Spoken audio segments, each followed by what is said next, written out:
There's been a lot of talk about identity lately, but how far does it go? And is it possible to be wrong? We went to the University of Washington to find out.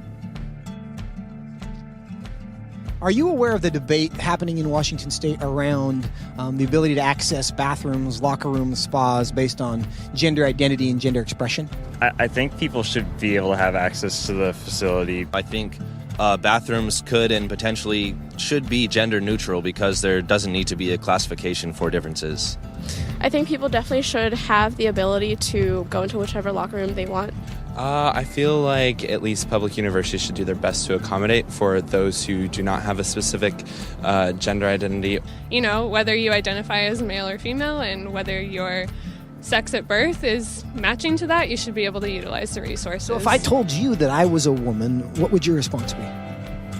Good for you. Okay. Like, yeah. Nice to meet you. I'd be like, what? Really? I don't have a problem with it. I'd ask you how you came to that conclusion. If I told you that I was Chinese, what would your response be?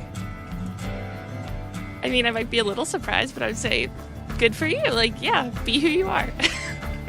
I would maybe think you had some Chinese ancestor. I would ask you how you similarly came to that conclusion and why you came to that conclusion. I would have a lot of questions just because on the outside I would assume that you're a white man. If I told you that I was 7 years old, what would your response be? I wouldn't believe that immediately. I probably wouldn't believe it, but I mean, it wouldn't really bother me that much to go out my way and tell you, no, you're wrong. I'd just be like, oh, okay, he wants to say he's 7 years old. If you feel 7 at heart, then then so be it. Yeah, good for you. So if I wanted to enroll in a first grade class, do you think I should be allowed to? Probably not, I guess. I mean, unless you haven't completed first grade up to this point and for some reason need to do that now. If that's where you feel like mentally you should be, then I feel like there are communities that would accept you for that. I would say so long as you're not hindering society and you're not causing harm to other people, I feel like that should be an okay thing. If I told you I'm 6 feet 5 inches, what would you say? That I would question. Why? Because you're not. No, I don't think you're 6'5". If you truly believed you're 6'5", I don't think it's harmful. I think it's fine if you believe that. It doesn't matter to me if you think you're taller than you are. So you'd be willing to tell me I'm wrong?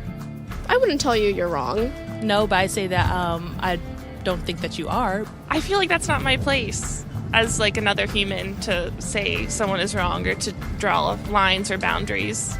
No, I mean, I wouldn't just go like, oh, you're wrong, like that's wrong to believe in it, because I mean, again, it doesn't really bother me what you want to think about your height or anything.